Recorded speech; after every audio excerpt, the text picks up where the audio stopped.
आपला 10वा अध्याय विभूती योग चालू आहे आणि त्यातला आजपासून आपण 6वा श्लोक घेत आहोत. महर्षय सप्तपूर्वे चत्वारो मनवस्तथा मद्भावा मानसा जाता येषां लोक इमा प्रजाः.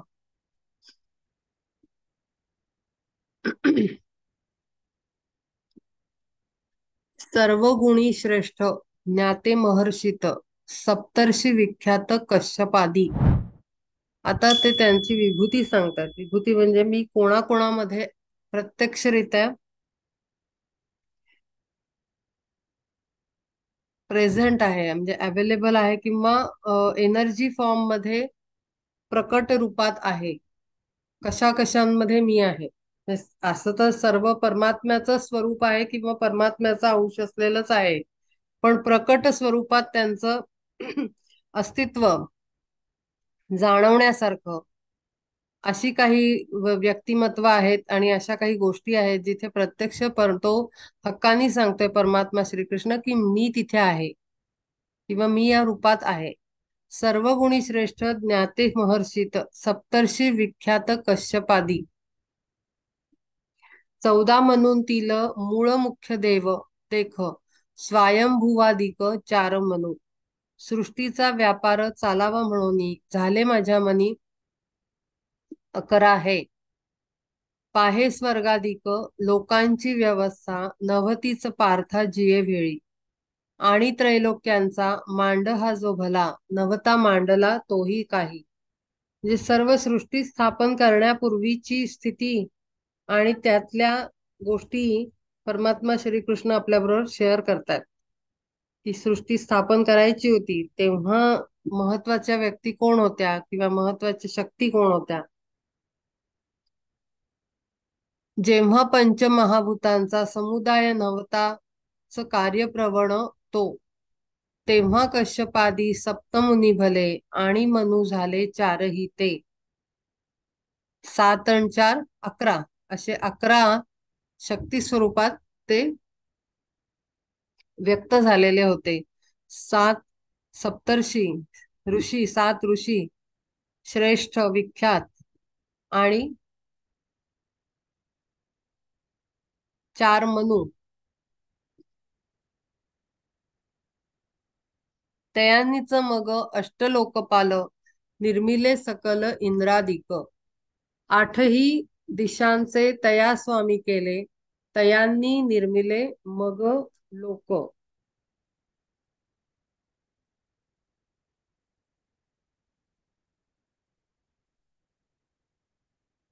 सांगते मी अर्थ. अष्टलोकपाल, अष्टलोकपालांमध्ये 8 दिशांचे 8 स्वामी. पूर्वेचा इंद्र स्वामी आहे, अग्नेयचा अग्नी, दक्षिणचा यम, नैऋत्यचा नैऋती, पश्चिम दिशेचा वरुण, वायव्येचा वायू, उत्तरेचा कुबेर आणि सोम आणि ईशान्येचा ईश. असे 8 लोकपाल म्हणजे दिशांचे मुख्य स्वामी असे निर्मिले गेले. आणि मग त्यांना राईट्स दिले की त्या दिशा कशा डेव्हलप करायच्या एनर्जेटिकली आणि फॉर्म वाईज. म्हणून 11 8ही दिशांचे राजे हे साचार सर्व ते इतर प्रजा यांची. आता यांना राजा केलं अष्टलोकपालांना. म्हणून 11 राजे हे साचार सर्व ते इतर प्रजा यांची. ऐशापरी विश्व विस्तार सकळ माझाची केवळ ओळख तू. सर्व विस्तार आता हे आपल्याला ऐकलं की लक्षात येईल एखाद्या मोठ्या कंपनीचं जसं काही पूर्ण हिरार्की दाखवली जाते. आपण जर कंपनीची एखाद्या रिलायन्स घेऊ किंवा कुठे टाटाची एखादी कंपनी आहे, त्याच्यामध्ये कसंच आहे सगळं व्यक्त केलं जातं आणि त्या पोझिशन्स दिल्या जातात आणि त्याप्रमाणे काम हँडल केलं जातं. आणि आता आपण एक्झाम्पलच घ्यायचं सिम्बॉलिक, तर आपण म्हणू माणूस आपल्याला दिसतो की एखादा डायरेक्टर आहे, चार डायरेक्टर आहेत, तर चार माणसं आहेत. त्याच्यानंतर सीईओ आहे किंवा डिपार्टमेंट हेड्स आहेत त्या डायरेक्टर्सच्या खाली खाली. मग क्लेरिकल पोझिशन्स आहेत आणि मग स्टाफ आहे. प्रत्येक डिपार्टमेंटच्या हेडच्या अंडर काही पर्टिक्युलर स्टाफ आहे, किती मेंबर्स आहेत. असं बघायला गेलं तर इंडिव्हिज्युअली आपण प्रत्येकाला एक एक माणूस म्हणून बघू. ही बाई, चार बायका होत्या, काय पाच पुरुष आहेत, किंवा अमुक नावे अमुक नावे अमुक नावे. पण सगळे रिप्रेझेंट कोणाला करतात? तर टाटा कंपनीला करतात आणि टाटा हेडला करतात. म्हणजे जो टाटाचा ओनर आहे त्याला रिप्रेझेंट करतात सगळे. कंपनीचा प्रत्येक व्यक्ती, मग अगदी तो सफाई कामगारांचा स्टाफ असू देत, हो की नाही, मग ते रिप्रेझेंट करतात कोणाला, की हा टाटाचा स्टाफ आहे. तसंच आपलं जग हे हिरॅर्की मध्ये डिस्ट्रीब्यूट केलेलं आहे आणि त्यांना त्यांना ते राईट दिले जातात, डिपार्टमेंट हेड्स बनवले जातात आणि त्यांच्याकडनं तो एरिया डेव्हलप करवला जातो. मग पुन्हा त्यांनाही स्टाफ लागतो. त्यांच्या अंडरही ग्रेट बिंग्स आहेत, मग एंजल बिंग्स आहेत, एंजल कॅटेगरी आहे, ग्रेट बिंग्सची कॅटेगरी आहे. अशी वेगळी वेगळी कॅटेगरी मग त्याच्या त्याच्या त्याच्या त्याच्या अंडर काम करत जाते. पण हे सगळे रिप्रेझेंट कोणाला करतायत? सुप्रीम परब्रह्मन. लक्षात घ्या, मी एक रिलेट करते त्याला एखाद्या आपल्या कमर्शियल कंपनीशी. प्रत्येक जण आपण जिथे काम करतो आपण त्या इन्स्टिट्यूटला रिप्रेझेंट करत असतो. इंडिव्हिज्युअलिटी आहे आपल्यामध्ये, पण तरीही आपण जेव्हा काम करत असतो तेव्हा ती तिथे नसते. आपण एका ऑर्गनायझेशनचा रिप्रेझेंट म्हणून काम करत असतो आणि टीम वर्क असतं तिथे. आणि तसंच ही सृष्टी आपल्याला जरी 50 बिल्डिंग आणि आपला देश आणि आपलं गाव आणि शहर आणि घरातली चार माणसं आणि सोसायटीतले नातेवाईक एवढे दिसत असले, तरी हे एवढूसा ठिपका आहे. ह्याच्या पलीकडे अफाट हे जगत आहे आणि त्याच्यामध्ये हे मोठे मोठे ग्रेट बिंग्स, डिवाइन बिंग्स काम करतायत आणि त्याचे नावं आहेत अष्टलोकपाल, सप्तर्षी आणि अदर हिरॅर्की मेंबर्स. हे सगळे खरं तर सृष्टीला चालवतायत आणि ते काम करतायत आणि म्हणून आपली कामं होत आहेत. आपल्याला वाटतं आपलं काम झालं, ऑफिसचं काम झालं, कंपनीचं काम झालं, देशाचं काम झालं, किंवा नेत्या एखाद्या पार्टीचं काम होतं, आपल्या पॉलिटिकल पार्टीजचं. पण हे सगळं आपल्याला वाटतं ग्रॉस लेवलवर, आपल्या मटेरियलिस्टिक ग्राउंड लेवलवर आपल्याला वाटतं आपण करतोय किंवा पर्टिक्युलर व्यक्ती करतीये किंवा माणसं करतायत. पण ऍक्च्युली हे सगळं काम वरून केलं जात आहे, सटल प्लेनवर. हे सगळ्यांची नावं घेतली जात आहेत ती हायेस्ट सटल लेवलवर आहेत, हायेस्ट टॉपमोस्ट लेअरवर, सटल एनर्जीच्या. हे आपल्या ग्रॉस लेवलवर नाही आहेत. तर ते खरं तर ही सृष्टी चालवतायत आणि आपल्याला अनुभूती येते की आपल्या जीवनात बदल घडतात, ग्रह तारे चेंज होतात, ऍस्ट्रॉलॉजिकल चेंजेस. हे सगळं ह्यांचं काम आहे. आठही दिशांचे तया स्वामी केले, तयांनी निर्मिले मग लोक. म्हणून अकरा राजे हे साचार, सर्व ते इतर प्रजा यांची. ऐशापरी विश्व विस्तार सकळ, माझाची केवळ ओळख तू. ही माझीच कंपनी आहे आणि मीच ओनर आहे या सगळ्या कंपनीचा, असं सांगतायत ते. विश्व ही माझी कंपनी आहे. पाहे आरंभी तो बीजते एकले, विरूढता झाले त्याची त्याची बुंध. तया बुंधातून निघता अंकुर, वाढला विस्तार फांद्याचा तो. आता आपण पण झाड लावतो ते का बीजामधनच झाड अंकुरतं ना. तर तेच आहे. ह्या पाहे आरंभी तो बीज ते एकले, विरूढता झाले त्याची बुंध. विरूढता म्हणजे रुजल्यावर त्याला खत पाणी सगळं मिळतं, right place, right position, right light आणि राईट एन्व्हायरमेंट, तेव्हा ते रुजतं आणि मग त्याला अंकुर फुटतो.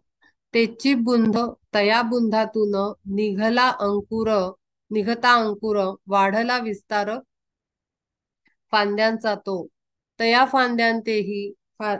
फांद्यातेही मग थोरसानं डहाळ्या फुटोन पसरती.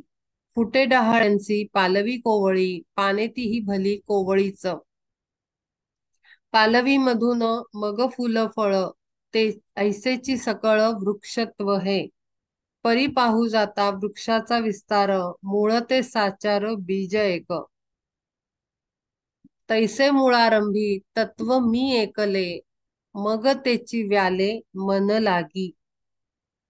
जन्म देत झालं मनाला. कश्यपादी मुनी आणि मनुचार, तेथेची साचार उपजले. संकल्प आहे परमात्म्याचा. बीज कोण आहे? परब्रह्मन आहे. आणि त्याच्या नुसत्या संकल्पानी ते बीज रुजलं आणि त्यातनं अंकुर फुटून हे सगळे निर्माण झाले. पहिले कश्यपादी मुनी आणि 4 मनु हे उपजले. मग लोकपाळ तयांनी निर्मिले, लोकपाळी केले नाना लोक. आणि मग तया लोकांची पासोन जाहले निर्माण प्रजा जात. सर्व प्रजा निर्माण झाली त्यातनं. ऐशा परी सर्व विश्वी एक मीच, माझा चिगा साच पसारा हा. परिजया लागी मानेल हे वीरा, भावाची या द्वारा जाणेल तो. हे सगळं विश्व परमात्म्याचं आहे. पण आपण आपलं लेबल लावून, जसं कसं बाहेरनं वस्तू आणतात लोक आणि आपल्या दुकानाचं नाव लावून टॅग लावून विकतात, तसं झालंय. परब्रह्माचं सृष्टी आणि त्याचं करते पण आपण आपला टॅग लावतो आणि मी केलं, मी केलं, ह्याच्यामुळे झालं, माझ्यामुळे झालं, त्याच्यामुळे झालं, असं करून आपण लेबल लावून प्रॉडक्ट विकतो आपल्या कर्तृत्वाची. पण खरं कर्तृत्व पूर्णपणे परब्रह्माचं आहे. त्यांनीच केलं आणि त्यांनीच तोडलं आणि त्यांनीच संपवलं. एता विभूतिम योगम च मम यो वेत्ती तत्वतः, सो विकंपेन योगेन युज्यते नात्र संशयः. बुद्ध्याधिक भाव ह्या त्या माझ्या विभूती, व्यापोनी राहती जग सारे. म्हणून ब्रह्मादी पिपिलिका वेरी, वस्तून दुसरी मज विण. ज्ञानाची जागृती झाली पूर्णपणे, जो हे तत्व जाणे तया लागी. हे त्यालाच कळू शकतं जो मी मधनं बाहेर आलेला आहे.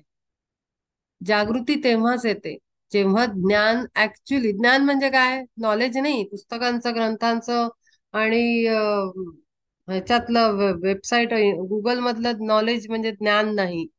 ज्ञान म्हणजे मी कोण आहे, मी आहे का पहिले, आणि खरं कुठली शक्ती जागृत आहे सर्व ठाई माझ्यात आणि सर्वात, हे ज्ञान. ज्ञान म्हणजे पुस्तकी ज्ञानाबद्दल इथे बोललेलं नाही. ज्ञानाची जागृती म्हणजे सत्याची जागृती. खरं काय आहे ते ज्याला कळलं त्याला हे सगळं तत्व परब्रह्माचं खऱ्या अर्थानं कळतं. जो मी मधनं बाहेर नाही पडला त्याला ते अत्यंत अवघड आहे. बुद्ध्याधिक भाव त्या माझ्या विभूती, व्यापोनी राहती जग सारे. आपले सगळे बुद्धी आणि इतर जे भाव आहेत आपले, त्या साऱ्या विभूती परमात्म्याच्या आहेत. हे ऍक्च्युली विभूती योग वाचला आणि अभ्यासल्यानंतर ना आपण कुठे आहोत की नाही असा नक्की प्रत्येकाच्या मनात विचार निर्माण होईल आणि कदाचित जागृती येईल की आपण आहेच नाही. बुद्धी पण त्यांनीच निर्माण केली, ज्ञानही त्याचंच आहे, शक्तीही त्याचीच आहे, प्राणही त्याचाच आहे म्हटल्यानंतर आपण कशाचं हे मिरवणार? अहंकार हा प्रश्न निर्माण होतो. पण तो तेव्हाच होईल ज्याला खऱ्या अर्थानं ज्ञानी व्हायचं आहे. ग्रंथ अभ्यासले, पुस्तकं अभ्यासली, डिग्री घेतली म्हणजे ज्ञानी नाही. ते ब्रेड विनिंग नॉलेज आहे. पोटाला पोळी मिळवण्यासाठी, अन्न मिळवण्यासाठीचं ज्ञान म्हणजे ज्ञान नाही. खूप मोठा उच्च शिक्षित असला म्हणजे खूप ज्ञानी आहे असा अर्थ होत नाही. तेणे उच्च नीच भेदाचे दुःस्वप्न, गेले मावळून तयाचे गा. ज्याला ती आत्मजागृतीचं आणि परब्रह्म काय आहे ह्या ज्ञानाची जागृती जेव्हा होते ना, त्याला ब्रह्मापासून पिपलिका, पिपलिका म्हणजे मुंगी, ब्रह्मा परब्रह्मा किंवा ब्रह्म म्हणजे ब्रह्म, ब्रह्मदेवापासून मुंगीपर्यंत सर्वांचं ज्ञान होतं. ही प्रत्येक वस्तू परब्रह्माचं अक्षरशः डायरेक्ट स्वरूप आहे. कारण आपण बघितलं तर पहा, सृष्टीमध्ये प्रत्येक जीव महत्वाचा आहे. वाघ नसता तर काय झालं असतं, किंवा बंदर नसतं, मंकी नसतं तर काय झालं असतं, मुंग्या नसत्या तर काय झालं असतं. प्रत्येकाला विशेष अस्तित्व आहे, त्याची महत्व आहे, त्याचं कारण आहे. तो त्याच्या पोझिशनवर करेक्ट आहे, अॅक्युरेटली त्याला प्लांट केलेला आहे, पोझिशन दिलेली आहे प्रत्येक प्राण्याला आणि प्रत्येक जीवाला. नाहीतर एवढी झाडं निर्माण करायची गरज नव्हती. काय 50-25 फुलझाडं बनवली असती, एक 100-1 फळझाडं बनवली असती आणि संपवलं असतं ना. आपल्याला कितीतरी आपण जेव्हा जातो असे जंगलाच्या भागामध्ये, निसर्गामध्ये जेव्हा आपण फिरफटका मारायला गेलो ट्रिपला, तर आपल्याला खूप अद्भुत झाडं बघायला मिळतात. अद्भुत फुलं आणि फळं बघायला मिळतात. पानांचे आकार अद्भुत बघायला मिळतात. त्याची क्वालिटी अद्भुत बघायला मिळते. हे कशासाठी निर्माण केलं त्यांनी? त्याचा काही वेळ जात नव्हता म्हणून नाही, तर प्रत्येकाच्या अस्तित्वाची कहाणी आहे आणि इम्पॉर्टन्स आहे. आणि म्हणून ह्या सगळ्या ब्रह्मापासून मुंगीपर्यंत, म्हणजे त्याच्यात सर्व लेयर्स आले, सर्व किंगडम्स, वर्ल्ड म्हणतो आपण. म्हणजे काय की मिनरल किंगडम, मिनरल म्हणजे खनिज, त्याच्यानंतर किंवा आपले सोनं चांदी, हे सगळे धातू, हे सगळे आले त्याच्यात. त्याच्यानंतर येतं अॅनिमल आणि प्लांट किंगडम, म्हणजे झाडांचं आणि याची दुनिया आणि प्राण्यांची दुनिया. आणि ब्रह्मा म्हणजे तीन त्रिदेव, तिथपासून माणूस, ह्युमन किंगडम, मनुष्य जात, मनुष्य जमात किंवा जगत, ह्या सगळ्यापर्यंत. आणि मुंगी म्हणजे प्राण्यांमध्येच लोअर आणखीन येतं, इन्सेक्ट्स वगैरे त्याच्या कॅटेगरीमध्ये येतं.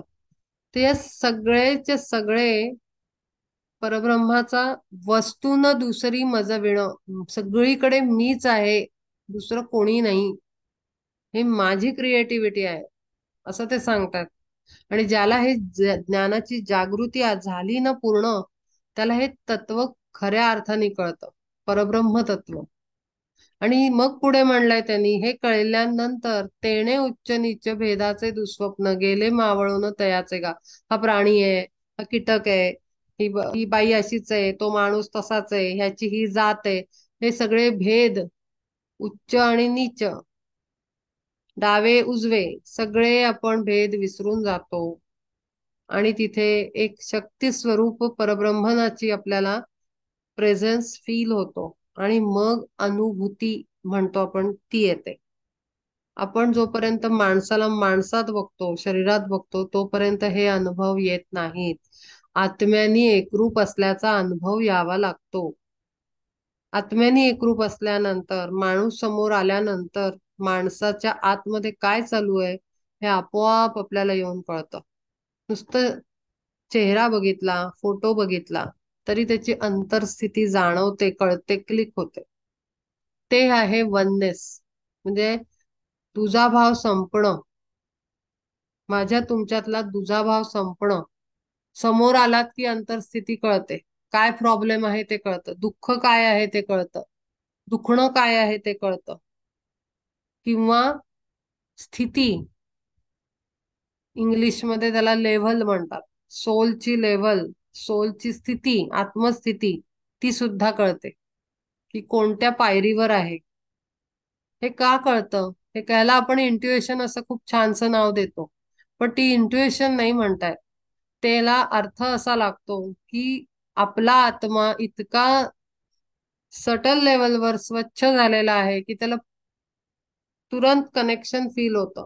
पिन लावल्यानंतर दुसऱ्या आत्म्याशी कनेक्ट होऊन जातो. इतके त्याचे लेयर्स संपलेले आहेत. त्याचा अर्थ इंट्युइशन नाही म्हणत, मला मला तरी नाही वाटत तसं. माझ्या अंडरस्टँडिंग प्रमाणे ही इंट्युइशन नाहीये. समोरचा माणूस समोर आल्यानंतर, फोटो बघितल्यानंतर, चेहरा बघितल्यानंतर त्यांनी काय विचार केलाय, तो काय निर्णय घेतोय, हे सगळं कळणं म्हणजे आत्म्याला आत्मा टच होणं झालं. मग मी आणिक माझी या विभूती व्यापिलेल्या व्यक्ती तयांनी ज्या सकळ ही एक प्रतीती ऐसीच तया आलिसाच एकत्वाची.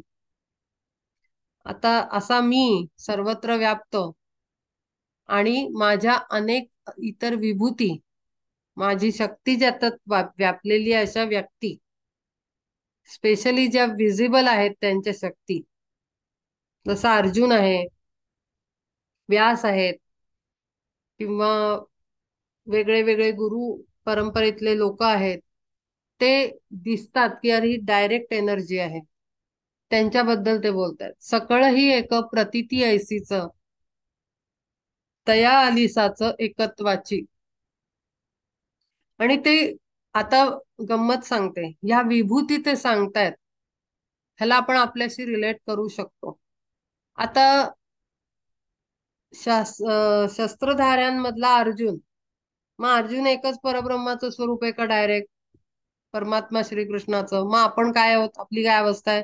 एकीकडे आपण म्हणतो आपल्यातही तोच आहे, मग अर्जुन का विशेष आणि मी का नाही, असा आपल्या मनात प्रत्येकाचा भाव येईल. मग आपण काय प्रकार आहे, म्हणजे आपण वेगळे का, आपण वेगळ्या कॅटेगरीत कुठे येतो? तर बात ती नाही आहे. बात ही आहे की तो आत्मा इतका प्रगल्भ झालेला आहे की तो पटकन त्याच्यामध्ये रिफ्लेक्ट होतो.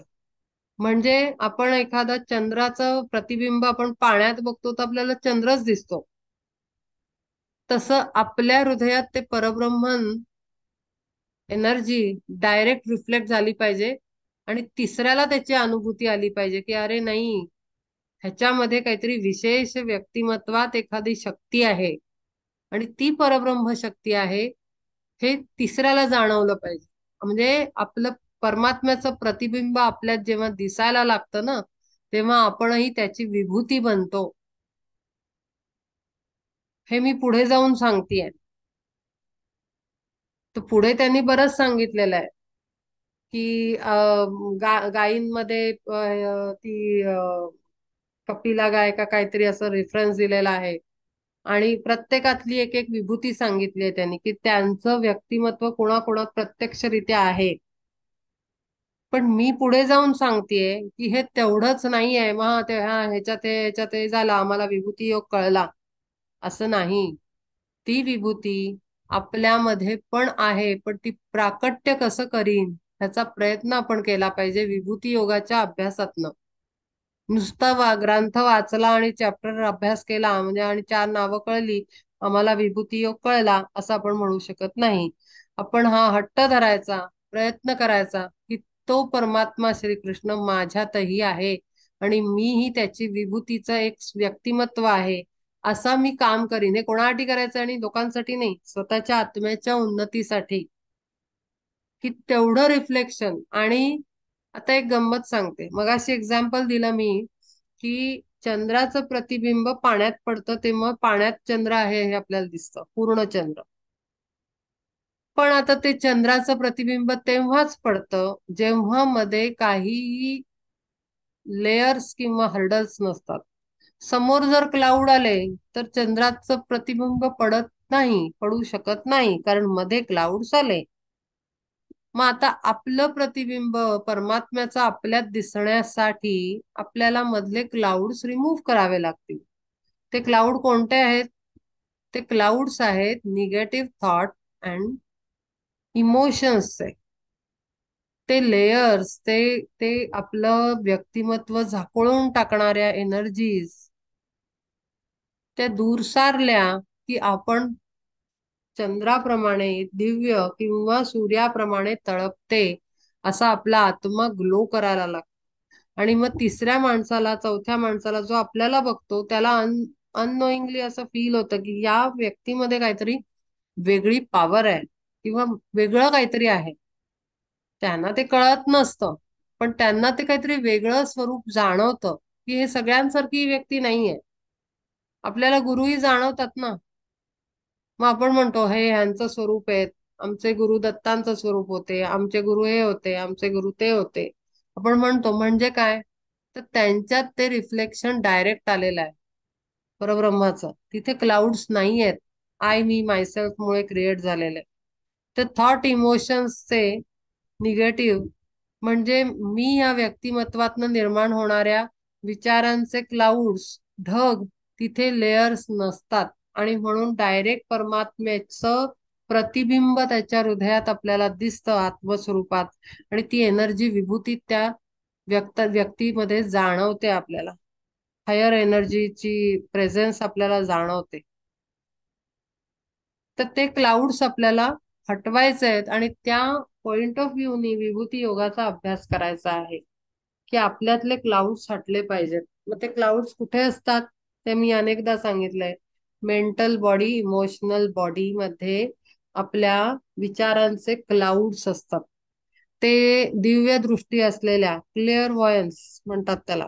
क्लिअर वॉयंटला आपला ऑरा वेगवेगळ्या रंगांमध्ये दिसतो. ढग ढग ढग, पिवळ्या रंगाचे ढग, काळ्या रंगाचे, निळ्या रंगाचे, लाल रंगाचे.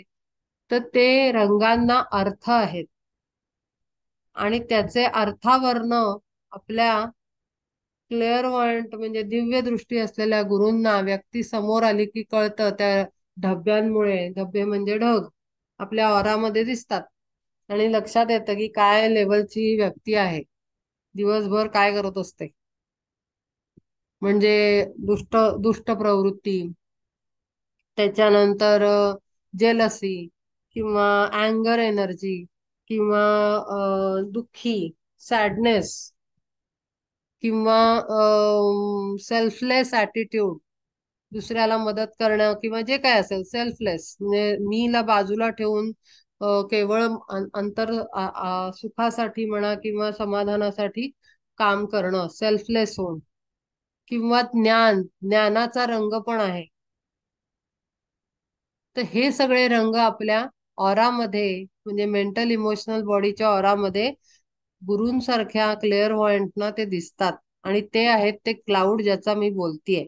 की ते क्लाउड्स हटले की दिव्यत्वाचं प्रतिबिंब आपल्यात प्रकट व्हायला लागतं. तर त्यामुळे विभूती आपल्यातही आहे पण ती दिव्यत्व प्रकट आपण करू शकत नाहीये कारण आपल्या आतमध्ये एनर्जीजचे, निगेटिव्ह एनर्जीजचे क्लाउड्स आहेत, धब्बे आहेत, धब्बे. ते घालवायला पाहिजेत आणि ते घालवायचा उपाय आहे प्युरिफिकेशन. विचार, आपण आपल्याला आत्मा कळला आहे, दुसऱ्याचा आत्मा. आपण निगेटिव्ह विचार मागे सगळं सेशन एवढं मी घेतलं कर्मावर, ते तेच आहे. Back of the mind thought process करायची नाहीये आणि फट फट फट आपण प्रयत्न करायचा आहे. प्रयत्न केल्याशिवाय काही होत नाही आणि प्रयत्न केला की नक्की रिझल्ट मिळतो. हे निश्चित मी सांगू शकते. ऐशा निस्संदेह ऐक्य भावे भला मनोद्वारा झाला मद्रूप जो. सकळ ही एक मग मी आणिक माझी या विभूती व्यापिलेल्या व्यक्ती तयांनी ज्या सकळ ही एक प्रतीती ऐसीच तया आलिसाच एकत्वाची. हेच सांगितलंय या शब्दांमध्ये की ते एकत्व होऊन जातं आणि तेव्हा ती प्रतीती येते. ऐशा निस्संदेह ऐक्य भावे भला मनोद्वारा झाला मद्रूप जो. आतून आपली मेंटल इमोशनल बॉडी सुद्धा क्लीन होऊन एकदम ब्राईट होऊन त्याच्यामध्ये सुद्धा ते आत्मस्वरूप असं तळपायला सुंदर प्रकट व्हायला लागायला लागलं पाहिजे आतमध्ये. अशा प्रकारे जेव्हा मनोद्वारा म्हणजे आतमधल्या इमोशनल मेंटल बॉडीनी, मनानी, अंतर्मनानी, आत्म्यानी जेव्हा आपण त्याच्या एकरूप होतो त्याच्याशी, तेव्हा ते रिफ्लेक्ट होतं. की जो नाही, ऐशा निस्संदेह ऐक्य भावे भला मनोद्वारा झाला मद्रूप जो. पार्थ कृतार्थता पावला जो साच, संशय नाहीच येथे काही.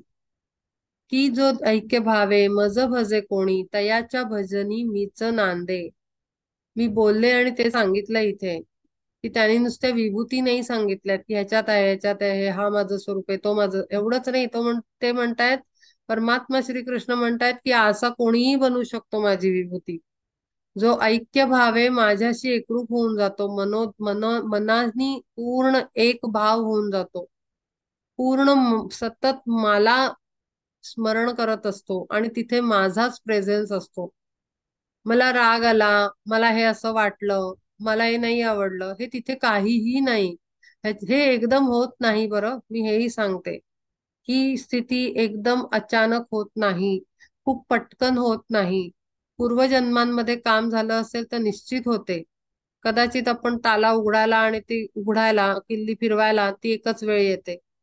कोणाला माहिती पूर्वजन्मात आपण किती कोणी काय एफर्ट घेतलेत. म्हणून आता आपण केलं तर जमणार नाही, आता तर आम्ही कुठे असं म्हणून म्हणायचं नाही, हे मी दरवेळेस सांगते. कोणाला माहिती आपण पूर्वजन्मात अनंत कष्ट करून ह्या स्टेप पर्यंत आलेलो आहोत आणि म्हणून आज परत आपण ह्या अभ्यासाला बसलोय. अशी ही स्थिती अनेकांबरोबर होऊ शकते, होते. आणि आणि म्हणून प्रयत्न नक्की करायचा. कधी तो ताला खुलेल सांगू शकत नाही.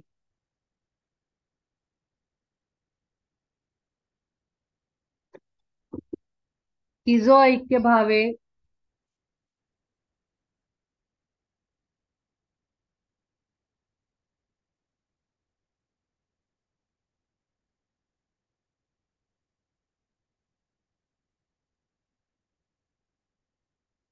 ऐशा निस्संदेह ऐक्य भावे भला मनोद्वारा झाला मद्रूप जो पार्था कृतार्थता पावला तो साच संशय नाहीच येथे काही. की जो ऐक्य भावे मज भजे कोणी तयाच्या भजनी मीच नांदे आणि म्हणून अभेद भक्ती योग चांग सर्वथा अभंग निशंक हा. आचरितामध्ये आला प्रत्यवाय तरी तोही होय सुखा लागी. सुखा लागी कैसा होय तरी पाही मागा षष्ठाध्यायी निरूपले. कैसी ती अभेद भक्ती ऐसा ध्वनी जरी तुझे मनी तरी ऐक. याच्यासाठी त्यांनी भक्तियोग सांगितलेला आहे. पण भक्तीमध्ये प्रेम येतं. ज्ञानामध्ये नुसतंच माणूस ज्ञानयोगामध्ये नुसतं ज्ञान संपादन करायच्या मागे लागलेला असतो. त्याला ती भूक असते आत्म्याला, की काय आहे ते वाचून बघू, कशात काय लिहिलंय, आणखीन आणखीन डीपर, आणखीन डीपर, आणखीन डीपर, असं करत करत करत अभ्यासच करत जातो. पण जर तिथे भक्तियोग नसेल तर कठीण आहे. नुसतंच ज्ञान मिळवून मिळवून मिळवून अहंकार वाढतो. कर्मयोगाने सुद्धा अहंकार वाढतो. भक्तीमध्ये अहंकार येत नाही, कारण तिथे समर्पण आहे. अत्यंत मोठं समर्पण आणि प्रेम आहे. आणि म्हणून त्यांनी म्हटलंय की भक्ती योगाने हे अभेद, जी असं असं शस्त्र आहे भक्ती योग, की जे खूप पॉवरफुली काम करतं आणि त्यातनं हा अनुभव येऊ शकतो वर सांगितलेलं. थांबा, ह्याच्यावर लाईन आली आहे कसली तरी, मी पुन्हा शेअर करते.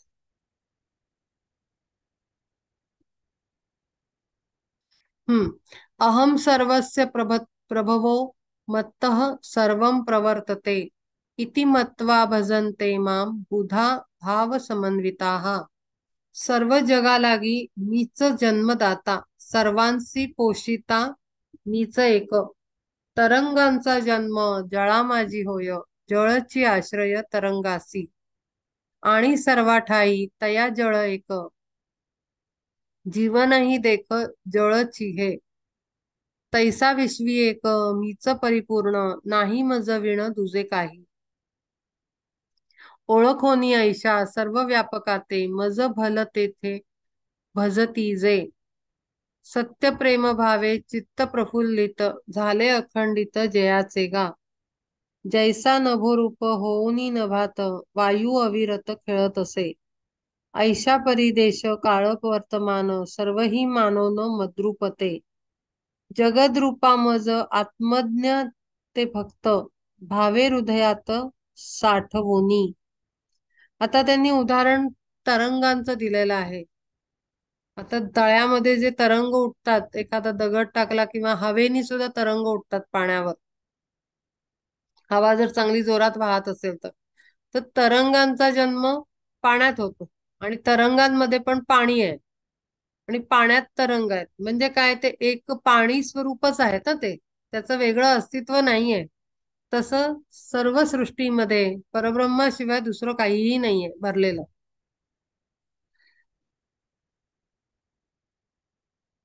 केवळ तो आणि तो एकच आहे, तिसरी कुठलीही शक्ती नाही. तैसा विश्वी एक, मीच परिपूर्ण, नाही मज विण दुसरं दुजे काही, दुसरं काहीही नाहीये तिथे. ओळखोनी ऐशा सर्व व्यापकाते, मज भल तेथे भजत. अशा पद्धतीनं जेव्हा आपण त्या परब्रह्माला ओळखतो आणि मग त्याची भक्ती करतो, म्हणजे भक्तीचा योग सुद्धा त्यांनी म्हणलंय की तुला कळायचंय, बघायचीय का कशी अभेद भक्ती कशी असते, मी तुला सांगतो, असं म्हटलंय. आणि मग आता हा श्लोक आहे की सर्व जगालागी मीच जन्मदाता, सर्वांशी पोषिता मीच एक. आपण काळजी करत राहतो, या मुलांचं कसं होईल, शिक्षण कसं होईल, नोकरी मिळेल का, लग्न कसं होईल, मग ते लग्न टिकेल का, आताची नवी चिंता आहे आताच्या टाइम मधली. लग्न टिकेल का, संसार व्यवस्थित होईल का, पुढे त्याला पोरं होतील का. अरे सगळं तो घेऊन आलेला आहे, जो तो आपला आपला जर्नी. घरातला प्रत्येक व्यक्ती आणि सोल, आत्मा त्याचा जर्नी घेऊन आलेला आहे. आपल्याला अनुभवायला मिळतं की घरात सगळं व्यवस्थित चालू आहे आणि एकाचाच डिफिकल्ट जर्नी चालू असतो. नोकरीत म्हणा, शिक्षणात म्हणा, समाजात म्हणा, प्रचंड फटके तो व्यक्ती खात असतो डिफरंट डिफरंट लेवल्सवर. आणि बाकीच्यांचं सगळं व्यवस्थित चाललेलं असतं. आणि मग एखादी आई असते ती, म्हणजे या मुलाचंच ठीक नाही चाललं, बाकीच्यांचं चांगलं आहे, या मुलाचीच वाट लागली, याच नाही नीट नैया पार झाली, म्हणून चिंता करत जात. पण बेसिक हा आहे की तो सोल मुळात तर सगळा अंश पूर्ण परब्रह्माचा आहे. पुन्हा आपल्याला इंडिव्हिज्युअल एक्सपिरियन्स देण्यासाठी बऱ्याच गोष्टी, फॅसिलिटीज दिलेल्या आहेत. जसं आपण गावाला जातो तेव्हा आपले आई वडील बॅगेत भरून देतात ना सामान, की बाबा हा कपडा घाल, हा घाल, पार्टीला हा घाल, अमक्याला हा घाल, चार पैसे ठेव, जर तुला त्या पार्टीतलं जेवण नाही आवडलं तर बाहेर जाऊन खा, पिझ्झा बर्गर खा, प्रवासात खा, स्टेशनवर खा, नाही तर गाडीतच घे. म्हणजे काय की स्कोप दिलेला आहे ट्रॅव्हल करतानाचा पॅरेंट्सनी सामानाबरोबर. तसा आपल्याला येताना सोलना स्कोप दिलेला आहे, आपला जर्नी कसा ठेवायचा याचा. फ्री विल, ओपन, आपल्याला विल, विल म्हणजे इच्छा, मोकळी इच्छा दिलेली आहे की तुम्ही कसं जगायचंय तुम्ही ठरवू शकता. दोन मार्ग दिलेले आहेत, सगळ्या फॅसिलिटीज दिलेल्या आहेत, आणि मग सोल्सना निर्माण करून दुनिया बनवून सोडलेला आहे. त्यांनी त्याच्या ठरलेल्या प्रोग्राम प्रमाणे जगायचं, प्रोग्राम तोड मरोड करून तिसऱ्याच मार्गाने नवीन प्रोग्राम क्रिएट करून जगायचं. हे फ्री विल दिलेलं आहे. आणि प्रत्येक सोल आपला जर्नी, आपला ब्लूप्रिंट घेऊन येतो. तो तेच अनुभव घेणार, फिक्स आहे, आणि मग तो जाणार. मग त्याच्यात ज्योतिषी म्हणेल अमका ग्रह आला आणि तमक्या दशा आल्या ना, ह्याच्यामुळे झालं आणि त्याच्यामुळे झालं, तो त्यांच्या समाधानाचा भाग आहे. त्यांना वाटतं आपण शिक्षण घेतलं या पर्टिक्युलर एरियाचं, तर मग आपल्याला हे ज्ञान आहे. मग ते सांगतात ज्योतिषी, पत्रिका दाखवायला गेल्यावर, राहू आला होता, केतू आला होता, मंगळ आला होता, शनी आला होता, म्हणून तुमच्या बरोबर असं झालं. पण त्याला काही, त्याला ठीक आहे, ते त्यांचा एरिया आहे. पण खरं माझ्या दृष्टीनं बघता मी तरी हे काही ट्रस्ट करत नाही, कारण तो जर्नी सोल घेऊन आलेला आहे. आपल्याला असं वाटतं आत्ता घडलं, आत्ता असं झालं, आत्ताच नोकरी गेली, आत्ताच प्रॉब्लेम आला, आत्ताच छान झालं, ह्याच्यामुळे झालं, त्याच्यामुळे झालं. पण हा अख्खा जर्नी सोल प्लॅनिंग करून आलेला आहे, आणि तो तसा जगतोय आणि चालला आहे. त्याच्यामध्ये दुसरा माणूस काहीही करू शकत नाही, इंटरफिअरन्स. इच्छा असूनही आपण त्याला मदत करू शकत नाही, आणि इच्छा असली तरी त्याच्याकडनं आपण मदत घेऊ शकत नाही आपल्या प्रॉब्लेम मध्ये. जर आपण एन्टायटल्ड असू, आपल्याला कृपा व्हायची असेल लोकांच्या मदतीची, तरच ती होणार. जर आपण ते कर्म केलेलं नसेल, पुण्य मिळवलं नसेल लोकांनी मदत करण्याचं आपल्या अडचणीत, तर आपल्याला मदत मिळणार नाही. मग स्ट्रगल येतो. इतकं क्लिअर आहे, क्रिस्टल क्लिअर. त्याच्यामध्ये काही आपण धागे कॉम्प्लिकेटेड करतो, मनुष्य फार जीवनाला भयंकरच एक्स्ट्रीम जाळं विणतो कल्पनांचं. आणि मग त्याच्यात वेगळी वेगळी विज्ञानं आहेतच घालायला, ग्रह ताऱ्यांची. आणि मग त्याच्यात काय बोलायचं. पण तसं काहीही होत नाही, आणि म्हणून सर्व जगालागी मीच जन्मदाता, मीच जन्म दिला आणि मीच पोसतो. मागे मी सांगितलंय, अनेकदा सांगतेय, पुढेही सांगत राहीन, की जेव्हा संकट येतं, जेव्हा अडचण येते, जेव्हा आजारपण येतं, तेव्हा लेसन लर्न करायचा असतो. काहीतरी असतं ते आपण शिकत नसतो म्हणून असतं, किंवा काहीतरी आपल्या कर्मांमुळे आपल्याला होतात आजार वगैरे किंवा अडचणी. असे बऱ्याच गोष्टी आहेत, पण आपण त्याला भलतीकडेच रिलेट करतो आणि आणखीन आपलं कॉम्प्लिकेशन वाढवतो लाईफचं. तर सगळ्यांचा, रस्त्यावरच्या मुलांनाही तोच पोचतोय, प्राण्यांनाही तोच पोचतोय, आणि सगळ्यांची काळजी परब्रह्मनच घेत आहे. तरंगांचा जन्म जळा माझी होय, जळची आश्रय तरंगाची. तरंग म्हणजे तरंग येतात, त्यांना दुसरा कोणी आधार नाहीये, पाणीच आधार आहे. ते पाण्यावरच हल्ल्यामुळे पाण्याचा तरंग बनतोय. सर्वाठाई जया, सर्वाठाई तया जळ एक जीवन, ही देख जळ चिते, तैसा विश्वी एक मीच परिपूर्ण, नाही मज विण तुझ काही. ओळखोनी ऐशा सर्व व्यापकाते, अशा माझ्या सर्व व्यापक स्वरूपाला जो ओळखतो, मज भल तेथे भजतीजे. मला सर्वत्र ठिकाणी मलाच बघतो, त्याची ती खरी भक्ती आहे, तो भक्ती योग आहे. म्हणजे आपण म्हणतो, हा माणूस मला माझ्या लाईफ मध्ये आला आणि माझा हा प्रॉब्लेम झाला.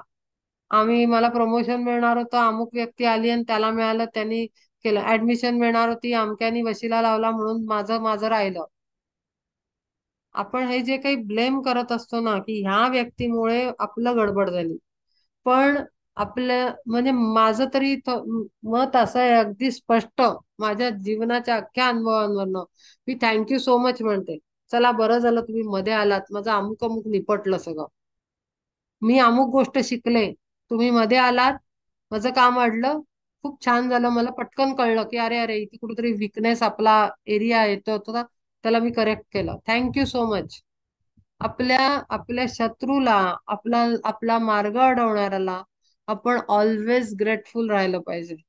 कारण तो आपल्याला अडचणी निर्माण करत नसतो, तर आपल्या डोक्यातनं सुटलेल्या गोष्टींना आठवण देऊन आपल्याला जाग करून त्याच्यावर काम करायला लावतो.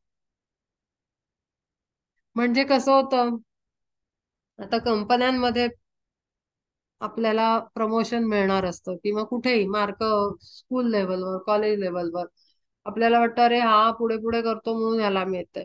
पण आपण सेल्फ रिफ्लेक्शन केलं पाहिजे, की 100% इथे काहीतरी विकनेस असतो आपला. आपण कुठेतरी वीक असतो आपला एरिया. त्याच्याकडे बघितलं तर आपल्याला लक्षात येतं की अरे इथे गडबड आहे, माझं चुकतंय इथे. मी या गोष्टीवर लक्ष दिलं तर कदाचित नक्की काहीतरी सोल्युशन मिळेल. तर त्यामुळे, आणि हे जे शत्रू असतात ना, ते मस्त काम करतात. ते आपल्याला जाग करून देतात, ते आपल्याला रिअलायझेशन देतात, आपले विकनेसेस सांगतात. कारण ते नाही आले, ब्लॅक नसेल तर व्हाईटला काही व्हॅल्यू नाही हो. ब्लॅक पाहिजेच ना. रावण होता म्हणून रामाचं कर्तृत्व कळलं, त्याच्याशिवाय काय आहे. त्यामुळे रावण निगेटिव्ह नाही आहे, रावण सुद्धा पॉझिटिव्हच एनर्जी होती. पण त्याचा काहीतरी रोल प्ले होता, रामाला ग्रेट प्रूव्ह करण्यासाठी त्याचा रोल होता, आणि म्हणून रावण आला. आणि त्याच्या मागे त्याची स्टोरी होती आपली. 3 जन्म घ्यायचे होते, शाप मिळाला होता. तर असं सगळं गुंफ गुंफ विणलेलं असतं सगळं, आपल्याला एकच बाजू दिसत असते. आपण आपले दे दणादण घालतो मग त्या व्यक्तीला शिव्या, किंवा भलतं सलतं बोलतो, त्याच्याबद्दल राग ठेवतो, अमुक करतो. थँक्यू सो मच म्हणायचं, हात जोडायचे, आणि अगदी मनापासून ग्रेटफुल राहायचं, अगदी मनापासून, बरोबर नाही, अगदी अंतःकरणा आत्म्याच्या अगदी तळापासून, की थँक्यू सो मच. ग्रेटफुल आहे की तुम्ही आलात लाईफ मध्ये, आणि मला हा लेसन लर्न करायला सांगितलं. लेसन लर्न करायचा, अत्यंत सुख मिळतं. आजारपण आलं, आपण काहीतरी खात असतो, आपल्याला जे लागत सूट होत नसतं तेच पदार्थ आपण पुन्हा पुन्हा खात असतो. पुन्हा पुन्हा तेच तेच आजारपण आहेत. मग लक्ष द्यायचं, अरे काय होतंय, कुठे चुकतंय, काय गडबडतंय. नाही, मग आता मी दरवेळेस ऑब्झर्व केलं तर मी अमुक पदार्थ खाल्ल्यानंतर किंवा या टाईपचा पदार्थ खाल्ल्यानंतर मला हे अमुक अमुक आजारपण येत आहे. करेक्शन करायचं लगेच, थॉट स्पीच ऍक्शन मध्ये. अरे मी दुसऱ्याबद्दल वाईट विचार केला तर माझं कुठेतरी फटका बसतोय मला. ह्याच्यावरनं ना एक आणखीन एक अनुभव प्रचिती येते की बाप रे, इतकं इतकं ग्रेट, म्हणजे वंडरफुल फिलिंग येते की त्या परब्रह्मांसाठी पण असं वाटतं की अरे बापरे, तुझं किती माझ्याकडे लक्ष आहे, की जरा मी चुकले की चापटीत मारतोयस. तुझं किती प्रेम आहे माझ्यावर, की मला तू एक कणभर सुद्धा चुका करू देत नाहीस. म्हणजे हर प्रॉब्लेम साठी आपण ग्रेटफुल असलं पाहिजे. आणि हा जो ग्रेटफुलनेस आहे तो आपल्याला अंतर्बाह्य बदल घडवून आणतो. आणि नकळतपणे आपण पूर्ण प्युरिफाईड होऊन जातो. कारण राग, द्वेष, क्रोध, मत्सर हे काही राहतच नाही ना. जेव्हा आपण ग्रेटफुलनेस येतो तेव्हा काहीच राहत नाही या negative energies. Complete energy change होऊन जाते. आणि ते प्युरिफाईड आपल्याला काय म्हणतो आपण, सोल आपला प्युरिफाईड स्टेटवर जातो या अंडरस्टँडिंग आणि बिहेवियर अँड थॉट प्रोसेसने. त्यामुळे प्रत्येक गोष्टीला थँकफुल राहायचं, प्रत्येक गोष्टीला. कारण वाईट असं काही आहेच नाही ना. त्यांनी बनवलेली दुनिया असताना त्याच्यात वाईट कसं असू शकतं. त्या वाईटात पण चांगलं काहीतरी असतं, पण आपण त्या चष्म्यानी बघतच नाही. आपण आपल्याच मीच्या चष्म्यानी बघत असतो, आपल्याला तेच दिसत राहतं जे चुकीचं आहे. तर त्यामुळे तो चष्मा बदलावा लागतो. आणि तो आहे विवेकाचा चष्मा. विवेक असल्याबरोबर मग आपल्याला कळतं की अरे नाही हा, हा आपल्याला हितशत्रू म्हणा किंवा शत्रू म्हणा, जो आला, त्यांनी जो काही त्रास दिला, आपण जर बघू तर त्याच्यामध्ये आपली एक स्ट्रेंथ, पॉवरफुल स्ट्रेंथ डेव्हलप झालेली असते. का तर आपण त्या शत्रूला फेस करण्यासाठी आपण पॉवरफुली स्ट्रॉंग होतो. आतमधनं जबरदस्त एनर्जी आपली, एक एक विल पॉवर वाढलेली असते ते शत्रूला फेस करताना. मग तो चाहे घरातला असू दे नातलग, किंवा बाहेरचा प्रोफेशनल लेवलवर असू दे, नाही तर कुठलाही असू दे, समाजातला असू दे. आपण एक शक्ती एकवटून काहीतरी करत असतो आपल्यामध्ये. ते जर बघितलं तर आपोआपच लक्षात येतं की अरे हा, हा मनुष्य नसता तर मी या ह्याच्यावर आलेच नसते. मी हा सतत स्वतःवर अभ्यास केलेला आहे. मला प्रोफेशनल लाईफ मध्ये कायम चॅलेंजेस आलेली आहेत प्रचंड लेवलवर. आणि मी म्हणायची हा माणूस आला तर मग मी बघायची की माझ्यामध्ये काय बदल आला. तर मी कदाचित कुठल्या तरी विषयाचं ज्ञान जास्त मिळवलेलं असायचं, किंवा माझ्या विल पॉवर वाढलेली असायची, किंवा बोलण्याचं धारिष्ट्य वाढलेलं असायचं. मला लक्षात यायचं अरे मॅजिकच झालं. हा शत्रू राहिला बाजूला तर दी ग्रेट आहे. ह्याच्यामुळे आपल्यात एवढा ड्रास्टिक चेंज आलेला आहे. मग राग काही राहतच नाही ना. तू करत राहा बाबा. हा, आता कर्म लेवलवर मागे मी सांगितलं होतं, कर्म लेवलवर तो त्याच्या खेळा खेळतोय, पण त्याचा सुद्धा अप्रोच कसा आहे ते त्याच्या कर्मावर रिझल्ट देणार आहे. पण मी तर त्यातनं न्यूट्रलाइज करून टाकलं, अरे थँक्यू सो मच, बरं झालं आलास, मला हे माझे एरिया क्लीन झाले, वंडरफुल. असं म्हणल्यानंतर आपला राग, लोभ, सगळं क्रोध सगळं खतम. म्हणजे काय, आपल्या साईडनं आपण क्लीन करून टाकलं सगळं. तो त्रास देतोय देतोय देतोय, तो काय मनस्थितीनं देतोय किंवा बॅक ऑफ द माइंड काय इंटेन्शन आहे, त्याची फळं तो मनुष्य भोगणार आहे, तो सोल भोगणार आहे. त्याला त्याच्या आजवर सोडून द्यायचं. पुन्हा त्याने असं केलं, हा तो असं, हे कहाण्या बनवायच्या नाहीत. That is not our part. त्यामुळे आपण काय करायचं हे नेहमी बघायचं, थँक्यू म्हणायचं, अगदी मनापासून हात जोडायचे, अत्यंत मनापासून ब्लेसिंग करायचं, आणि लेट गो करायचं, आणि पटापट आपले चेंजेस करून घ्यायचे. असं पुढे जायचं असतं. स्पिरिच्युअलिटी म्हणजे काही ते काही ग्रंथ वाचन, ध्यान, धारणा हे नसतं काही. रोजच्या चॅलेंजेस मधनं इम्प्रूव्ह करणं ही स्पिरिच्युअलिटी आहे. कारण स्पिरिच्युअलिटी इज अ लाईफस्टाईल. हे काही एक अध्यात्म म्हणजे ही काही शास्त्र नाहीये. अध्यात्म म्हणजे आत्म्याला प्रगल्भ करण्याचं एक एक तंत्र आहे. ते आपण रोजच्या जीवनात इम्प्लिमेंट करतो. वेगळी साधना करायची गरज नाही. आत्मा असाच प्रगल्भ होतोय, वननेस येतोय, तो डेव्हलप होतोय, तो कनेक्ट होतोय ग्रेट बिंगशी. कारण जेव्हा आपण त्या समोरच्याला थँक्यू म्हणतो, म्हणजेच आपण त्याच्या आत्मस्थितीपर्यंत जाऊन पोचलो आणि त्या आत्म्याला नमन करून आपण त्याच्या आत्मत्वाला आपण एकरूप असल्याचं आपण अंडरस्टँडिंग शो केलेलं आहे. ह्याच्यापेक्षा वेगळं काय मेडिटेशन. तर अशा पद्धतीनं अभ्यास करायचा असतो. उठता बसता स्पिरिच्युअलिटी, लाईफस्टाईल. वेगळं काही बसायचं, ध्यान धारणा पूजा, ते माळ ओढा, ते तो दॅट इज इंडिव्हिज्युअल चॉईस. प्रत्येकाची लाइकिंग वेगळी वेगळी असते, ते करावं, पण हे खरं चेंजेस आणण्याचं शक्ती आहे. सत्य प्रेम भावे चित्त प्रफुल्लित झाले अखंडित जयाचे गा. जैसा नभो रूप होनी नभात वायू अविरत खेळत असे. तैशापुरी देह देश काळ प्रवर्तमान सर्वही मानोन मद्रुपते. जगद्रूपा मज आत्मज्ञ ते भक्त भावे हृदयात साठवोनी. आणि तेही तेच सांगतायत. जर या शब्दांना डिकोड केलं तर मी आता सगळं बोलले तेच बोलतायत ते. ओळखोनी ऐशा सर्व व्यापकाते मज भल तेथे भजती जे. सतत जे माझं भजन सर्वत्र म्हणजे प्रत्येक जीवामध्ये मलाच बघून जे लगेचच चेंजेस करतात. सत्य प्रेम भावे चित्त प्रफुल्लित झाले अखंडित जयाचे गा. आत्ताच मी म्हणलं थँक्यू सो मच. असं म्हणल्यावर I am very very thankful and grateful for your presence in my life. असं म्हटल्यानंतर सत्य प्रेम हे भाव येतात आपल्या हृदयात. सत्य म्हणजे आपल्याला जाणीव होते की बाबा रे, तू होतास म्हणून हे सगळं झालं. आणि त्याच्यात सुद्धा प्राकट्य आपल्याला महसूस होतं, फील होतं की ते परब्रह्मानीच पाठवलं या सोलला, या कॅरेक्टरला माझ्या लाईफमध्ये. आणि त्यामुळे अत्यंत प्रेम निर्माण होतं त्या व्यक्तीबद्दल. आणि हीच ती चित्ताची प्रफुल्लित स्थिती, त्याच्यामध्ये अखंडित परब्रह्मन आहे, हेच सांगतात ते. जैसा नभो रूप होनी नभात वायू अविरत खेळत असे. तैशा परी देश काळ वर्तमान. देश काळ आणि वर्तमान म्हणजे तुम्ही जिथे असाल तो देश, जो काही कालावधी असेल तो काळ, आणि वर्तमान म्हणजे जी स्थिती असेल ती. सर्वही मानोन मद्रुपते. या प्रत्येक स्थितीला परब्रह्माची, हा ही वेळ वाईट नाही आहे, कारण ती माझ्यासाठी योजलेली आहे. असं म्हणलं की ती वेळही पवित्र होऊन जाते. ती अघटित घटी पण पवित्र होऊन जाते. प्रत्येक गोष्ट आपण त्याच्या प्रेझेन्सनी पवित्र करून टाकायची, त्याच्या टचनी पॉवरफुल आणि डिवाइन करून टाकायचे.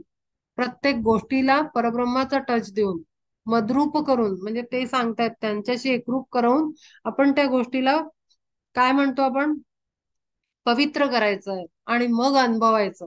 जगद्रूपा मज आत्मज्ञ ते भक्त, जे असे आत्मज्ञानी आहेत, जे भावे हृदयात साठवोनी, जे परमात्म्याला अशा पद्धतीने हृदयात साठवून ठेवतात, असे आत्मज्ञानी.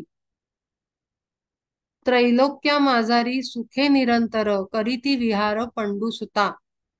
मग असे जे ज्ञानी आहेत, असे जे आत्मज्ञ आहेत, ते साऱ्या त्रैलोक्यात सुखाने विहार करतात. त्यांना काहीही बाधा येत नाही, कारण त्यांचा अप्रोचच बदललेला आहे, दृष्टिकोन बदललेला आहे बघण्याचा. दृष्टिकोन, दृष्टी, आपण डोळ्यांनी बघतो तेव्हा आपल्याला कळतं अरे हा इथून इथे गेला, ती फिजिकल प्लेन वरची दृष्टी. दृष्टिकोन, ती आत्मदृष्टी, अंतरात्म्याचा डोळा, थर्ड आय. आत्मदृष्टी, दिव्य दृष्टी थर्ड आयला आहे. म्हणजे आज्ञाचक्राच्या आतमध्ये ती पॉवर आहे. तर ती ती डेव्हलप झाली पाहिजे. त्या पॉइंट ऑफ व्ह्यूनी बघितल्यानंतर मल्टी डायमेन्शनल चित्र दिसतं आपल्याला. आता आपल्या या डोळ्यांनी आपल्याला, ह्या आत्ताच्या मौजूद डोळ्यांनी आपल्याला 3 डायमेन्शनल वर्ल्ड दिसतं. हे जे 2 डोळे आहेत आपले शरीरामधले, त्याच्याने आपल्याला 3 डायमेन्शनल दिसतं. आपल्याला 3 डायमेन्शनल दिसतात ना, लेंथ आणि विड्थ आणि डेप्थ प्रत्येक वस्तूची. पण जेव्हा अंतर्दृष्टी जागृत होते, आतली दृष्टी बघण्याची, तेव्हा आपल्याला मल्टी डायमेन्शनल दिसतं. कसं काय मल्टी डायमेन्शनल? आपल्याला हे दिसतं, आपल्याला आपल्या डायमेन्शन मधनं चित्र दिसतं, की अरे आपण नोकरी करतोय किंवा आपण काहीतरी करतोय, आपण घरात संसार करतोय. मग आपल्याला ती व्यक्ती आली, ही थर्ड डायमेन्शनची व्ह्यू झाला. मल्टी डायमेन्शनल आपण त्याच्या रोलमध्ये पण जाऊन बघतो, अरे नाही याला हा प्रॉब्लेम आहे, ह्याचं हे अपब्रिंगिंग आहे, हा या माहोल मधनं आलाय, ह्याची ही बॅकग्राऊंड आहे, ओके म्हणून हा असा वागतोय. त्याची डायमेन्शन पण आपल्याला कळते. मग आपल्याला त्या व्यक्तीला हँडल करायला खूप सोपं जातं. Multi dimensional approach. सगळ्या साईडनं उभं राहून बघितलं की मग कळतं की कसं वागलं पाहिजे. तर ही जी दृष्टी आहे ना, हा दृष्टिकोन हा बदलला पाहिजे. दृष्टीचा कोन म्हणजे अँगल बदलला पाहिजे. बाहेर जाऊन बघितलं पाहिजे जरा. Multi dimensional view. पडे दृष्टी लागी जगी जो जो जीव, मानावा तो देव मनोभावे. माझा भक्ती योग हाची ऐसे जाण, निश्चय करोन कपिध्वजा. प्रत्येक दृष्टीला जो जो माणूस पडेल तो देव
ताईचा आवाज येत नाहीये ना कोणालाच? लीना, आवाज येत नाहीये. अच्छा, हा आलं माझ्या लक्षात, म्यूट झालं होतं. ते हा. डिस्कनेक्ट होऊन परत कनेक्ट झालं. तर मी सांगत होते कपिध्वजा म्हणजे अर्जुनाच्या रथाच्या वर जो झेंडा होता ते त्याच्यावर हनुमान होता. तर तो असा रथाच्या झेंड्यावर हनुमान असा कोणाच्या ह्याच्यावर आहे तर अर्जुनाच्या. म्हणून कपिध्वजा म्हणजे अर्जुनाला म्हटलंय त्यांनी. माझा भक्ती योग हाची ऐसे जाण, निश्चय करो न कपिध्वजा. हा भक्तियोग आहे, याचा तू निश्चय कर. भक्तियोग म्हणजे एखाद्या देवतेची गुरूंची भक्ती करणं, पूजा करणं, पाठ वाचणं म्हणजे भक्तियोग नाही. भक्तियोग तो आहे की भक्ती म्हणजे प्रेम, अत्यंत प्रेम हृदयात निर्माण झालं पाहिजे. कोणासाठी? पडे दृष्टी लागी जगी जो जो जीव, मानावा तो देव मनोभावे. प्रत्येक समोरचा जीव, त्याच्यामध्ये झाडं, पानं, फळं, फुलं, नदी, नाले, प्राणी, कीटक आणि मनुष्य हे सगळे जीव येतात. त्या प्रत्येकात परब्रह्माचं स्वरूप आपल्याला दिसलं पाहिजे, देवत्व दिसलं पाहिजे. आणि मग त्या भावनेनं मल्टी डायमेन्शनल अप्रोचनी त्या दिव्य दृष्टिकोनातनं जगलं पाहिजे ती भक्ती. आणि असा भक्तियोग आहे माझा, असं अर्जुनाला ते सांगत आहेत. किती वाजले आहे? मच्चिता मद्गत प्राणा, बोधयन्तं बोधयन्तः परस्परं, कथयन्तश्च मां नित्यं तुष्यन्ति च रमन्ति च. जाहले मद्रूप भक्तांचे ते चित्त, प्राण तोही तृप्त मद्रुपीच. जन्म मरणाची विसरले वार्ता, मद्रुपी रंगता ज्ञानबोधे. आता असे भक्ती योगात असलेल्या भक्तांचं वर्णन केलेलं आहे, की ज्या अशा भक्तांचं चित्त आणि प्राण सगळं परमात्म स्वरूप झालेलं आहे. त्याला त्याला जन्म मरणाची सुद्धा भीती तर दूरच, पण विसर पडलेला आहे पूर्ण. कधीही येऊ मग मरण, कारण मरण म्हणजे काही अंत नाहीये, तर सुरुवात आहे. मृत्यू हा काही अंत नाहीये. मनुष्याच्या जगामध्ये त्याला अंत मानला जातो, पण खरं तर मृत्यू ही एका सर्टन लेवलची सुरुवात आहे. तर त्यामुळे त्या जन्म मरणाची विचार सुद्धा विसरले वार्ता, अगदी विसर पडून जातो, विचार सुद्धा येत नाही.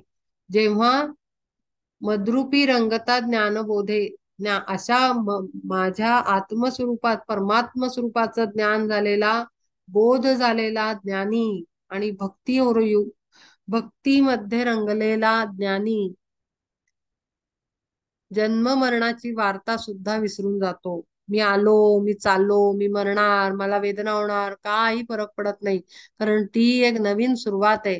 कारण इथून गेल्याशिवाय नवीन जन्म नाही येणार, मग आणखीन पुढची प्रगती नाही होणार, आणखीन मी क्लोज नाही जाणार परब्रह्माच्या.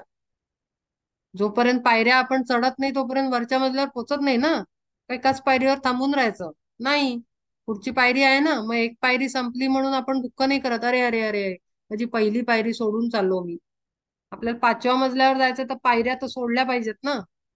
तर तसं आहे ते जन्म आणि मृत्यू. सोडलं म्हणजे सुरुवात आहे, नवीन पायरीसाठी मी पाय उचलतोय म्हणजे मृत्यू सुरुवात आहे. असा अप्रोच म्हणजे काय, की आपण दुःखाला जागाच नाही ठेवली. सगळ्यात अत्यंत प्रचंड दुःखाची स्थिती पृथ्वीवरची म्हणजे मृत्यू. त्या पलीकडे कशाचं भयच नाहीये कोणालाही. मृत्यू ही सर्वात दुःखद आणि भयंकर स्थिती असलेली, भीती असलेली गोष्ट आहे. पण त्याला सुद्धा मिठाई सारखं आपण प्राशन केल्यानंतर, की अरे मृत्यू ही सुरुवात आहे असं म्हटल्यानंतर तिथेही आनंद स्थिती येते. दुःख स्थिती कुठल्या कुठे पळून जाते, काही संबंधच नाही आपला त्याच्याशी. अशा पद्धतीनं आपला अप्रोच बदलल्यानंतर अत्यंत दुःखमय असलेला मृत्यू सुद्धा आपल्याला पवित्र वाटायला लागतो. मग मृत्यूचंही आपल्याला दुःख नाही राहिलं तर मग दुःखी राहण्याचं दुसरं काही कारणच नाही ना. हायेस्ट पेन म्हणजे मृत्यू. त्यालाच आपण गोड मिठाई करून टाकल्यानंतर, आनंद स्थिती करून टाकल्यानंतर आणखीन काही दुःख जीवनात उरत नाहीये. छोट्या मोठ्या गोष्टी काहीच दुःखाच्या नाही आहेत. संकट येतात, आजारपण येतात, अमुक होतं तमुक, ते जस्ट लर्निंग लेसन्स आहेत. मग बोधाची या धुंदी माझी देख, नाचू लागे सुख संवादाचे. तेच हा बोध झाल्यानंतर मग त्या धुंदीमध्ये, तंद्रीमध्ये अक्षरशः आत्मा नाचू लागतो सुखाने. तेच मी सांगतेय की दुसरं काही उरतच नाही दुःखाचं कारण. जेव्हा आपण मृत्यूला सुद्धा आनंदाची घटना समजू. 9व्या श्लोकापासून आपण पुढच्या वेळेला घेऊ, कारण हे सारखं नाही तर अदरवाईज ऑफ होत राहणार. बरोबर आहे. दुसरं ज्योतिष शास्त्राविषयी सुद्धा श्रीपाद श्री वल्लभांच्या पोथीमध्ये सुद्धा ज्योतिष शास्त्राविषयी खूप आदरयुक्त भाष्य केलं गेलेलं आहे, की त्या काळी खूप जेन्युइन ज्योतिष असायचे, जे आत्ताच्या काळामध्ये फार रेअर झालेले आहे. तर मी हम्म. स्वतः कधीच कुठल्या ज्योतिषाकडे गेले नाही आजतागत, त्यामुळे मला अनुभव असा नाहीये, परंतु मला संपूर्ण त्या शास्त्रावर विश्वास आहे. अच्छा, मी जे ज्योतिषाबद्दल आणि बोलले तो एक तो काही हे नाही आहे. माझी आई स्वतः ज्योतिषी आहे आणि खूप उत्तम ज्योतिषी आहे. अॅक्युरेट ती प्रेडिक्ट करते. मी बोलतेय स्पिरिच्युअल हा, लेवलवर. जेव्हा हायर लेवलवर जातो ना राईट. आपण, मी त्या स्टेटमध्ये आहे, त्यामुळे मी त्या अँगलनी त्या ज्ञानाला बघतीये. माणूस काय करतो, तिथे अडकतो. आणि मी तिथे बोलतेय की ग्रह ताऱ्यांच्या पलीकडे परब्रह्मन आहे आणि गुरु असतो. त्याच्या अंडर जेव्हा जातो तेव्हा ते प्लॅनेट्स पण छोटे होऊन जातात आणि ऍक्च्युली आपली लेवल चेंज होऊन जाते. आपण जेव्हा ह्युमन लाईफ मध्ये असतो ना, फिजिकल बॉडीमध्ये, तेव्हा प्लॅनेटरी इफेक्ट आपल्यावर काम करतात. हे मी माझा अनुभव सांगतेय. आणि ज्या राईट. मोमेंटला आपण गुरुच्या डायमेन्शन चेंज होऊन जाते आपली सोल लेवलची, आणि आपली म्हणजे फिजिकल प्लेनवरनं आपण शिफ्टिंग होतो, प्लॅनेटरी इफेक्ट रिड्यूस होऊन जातात, कमी होऊन जातात. ते जस्ट एक टच देतात त्यांच्या प्रेझेन्सचा, आणि मग तिथे वेगळ्या राईट. शक्ती काम करत असतात. मी त्या पॉइंट ऑफ व्ह्यू नी बोलते. मी डिसरिस्पेक्ट नाही ऍब्सोल्युटली. करत आहे. हा, प्लीज नाही नोट. नाही नाही, अगं ते जाणवलं पण नाही मी तुझ्या तसं बोलण्यात नाही बोलत कुठेही. आहे, पण मी सांगते तिथे अडकायचं नाही. कारण ते प्लॅनेट्स आपल्या पत्रिकेत जन्मता पण आपल्या कर्मांमुळेच आलेले आहेत. Past right. लाईफ मध्ये आपण आणि केलं इनफॅक्ट त्याच्या अकॉर्डिंग प्लॅनेटरी कंडिशन्स आहेत. म्हणजे अल्टिमेटली सगळं परब्रह्मांच्या हातात आहे आणि त्यामुळे राईट. ते तसंच काम करणार. आणि मग त्या मोमेंटला आपल्याला गायडन्स पण येतो की अरे हा प्रॉब्लेम आहे, हा प्रॉब्लेम आहे, हा प्रॉब्लेम आहे. त्या गायडन्स प्रमाणे आपण ऍक्टिव्हिटीज पण करतो. जसं सोल्युशन्स दिली जातात की गाईला खायला घाला किंवा दिवे लावा किंवा अमुक मंदिरामध्ये काय द्या किंवा दान द्या, तांदूळ द्या, गहू द्या, असं जे काय असेल ते. आणि तेवढं केल्याने आपल्याला थोडासा जो काही हेल्प मिळायचा असतो त्याच्याने आपलं काम होऊन जातं. पण हे इफेक्ट्स आणि हे काय म्हणतात दिलेली सोल्युशन वर्क होणं, हे जेव्हा तो सोल फिजिकल प्लेनवर सामान्यपणे जगत असतो तेव्हाच ते रिझल्टही दिसतात आणि तेव्हा प्लॅनेटचे इफेक्टही दिसतात. पण जेव्हा सोल अपग्रेड होतो आणि एका सर्टन लेवलला क्रॉस करून जातो तेव्हा प्लॅनेटरी इफेक्ट्स काम करत नाहीत फारसे आणि ते सगळे परब्रह्मांच्या अंडरच येतात आणि त्यामुळे ते वेगळेच इफेक्ट देतात. जरी ते प्लॅनेट तसे असले तरी ते रिझल्ट मिळत नाहीत. म्हणजे मला कधी अनुभव आले नाहीत आणि मी माझ्या अनुभवांच्या बेसिसवर मी तुम्हाला तयार करतेय की सतत कुंडलीतल्या ग्रहांवर डिपेंड राहू नका. त्याला शरण गेल्यानंतर ते ग्रह बॉल बनतात, छोटे बॉल, चेंडू, हम्म. चेंडू सारखे होतात. हम्म. आणि हे मी वाचलेलं पण आहे मोठ्या मोठ्या संतांच्या ह्याच्यात. त्यामुळे आणि स्वतःच्या लाईफ मध्ये अनुभव घेतल्यानंतर, माझी आई स्वतः अनुभवलं. ज्योतिषी आहे म्हणजे ती तर रोजचं पंचांग, रोजचे ग्रह, प्रत्येकाची कुंडली पाठ आहे. आणि ती रेग्युलर बेसिसवर लीना आता हा ग्रहाची एंट्री झाली आहे, ही दशा सुरू झाली, अमुक झालंय. मी फक्त ऍज अ गायडन्स म्हणून घेते. मी तिला कधीही थांबवलं नाही आजपर्यंत. आम्हाला सगळ्यांना सांगते ती, तिन्ही मुलांना, आणि स्वतः तिचा प्रचंड अभ्यास आहे. म्हणजे दैवी आहे तिचा अभ्यास हा. आणि मध्ये मध्ये ती बिझनेस करत नाही. तर मध्ये तिला असं झालं की अरे मी काही करत नाही, माझं काहीच झालं नाही. मी तिला म्हणलंय वायाने जाणार आहे. हा अभ्यास सोल करतोय आणि याचा इफेक्ट नेक्स्ट इन्कार्नेशन मध्ये दिसेल. एवढा गाढा अभ्यास आहे. हस्तसामुद्रिक येतं, वास्तुशास्त्र येतं, पत्रिकेचा अभ्यास सर्व पद्धतींचा येतो. म्हणजे हे काही सामान्य ज्ञान नाहीये. तिला मी म्हणलं हा तुझा सोल डेव्हलप होतोय, त्याचा उपयोग सोलला होणार आहे. तुला ह्या लाईफ मध्ये नाही झाला तरी दुःख वाटून घेऊ नये अजिबात. तर त्यामुळे तिला उलटा आणखीन उत्साह आला आणि ती आणखीन अभ्यासाला लागली की अरे हे वाया नाही जाणार. तर म्हणजे ती सतत सांगत असते, मी just back of the mind ठेवते की अच्छा असं काहीतरी होणार आहे. तर मग त्या अँगलनी बघितल्यानंतर मग लक्षात येतं की ओके हे चाललंय, हे चाललंय, हे चाललंय. But that's it. म्हणजे त्याच्या पुढे नाही जायचं आहे आपल्याला, हे सांगण्याचं माझं हे आहे. कारण आपण उठलं पाहिजे ना, ऍब्सोल्युटली. खालून वर शिफ्ट झालं पाहिजे. का- त्यातून बाहेर उठलं पाहिजे. हा. तर जेवढं मी म्हणेन की माझी साडेसाती आहे, माझी साडेसाती, माझी साडेसात, सायकोलॉजिकली पण इफेक्ट व्हायला लागतात आणि जास्त त्रास व्हायला लागेल एखाद्याला. करेक्ट. तर त्यातनं आपण बाहेर करेक्ट. निघालं पाहिजे. ग्रहांचं काम करतायत, मी माझं काम करणार, कारण मी तेवढाच पॉवरफुल आहे. मी म्हणजे सोल, माझा आत्मा तेवढाच पॉवरफुल आहे. मी माझे इफेक्ट आणले पाहिजेत आणि काम केलं पाहिजे स्वतः.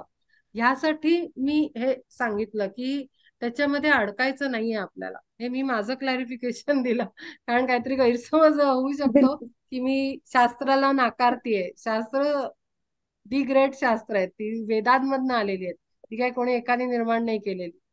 तर एनिवे, आणखीन कोणाला काही विचारायचंय? ठीक आहे, थांबवायचंय मग. येस, ठीक आहे. चालेल.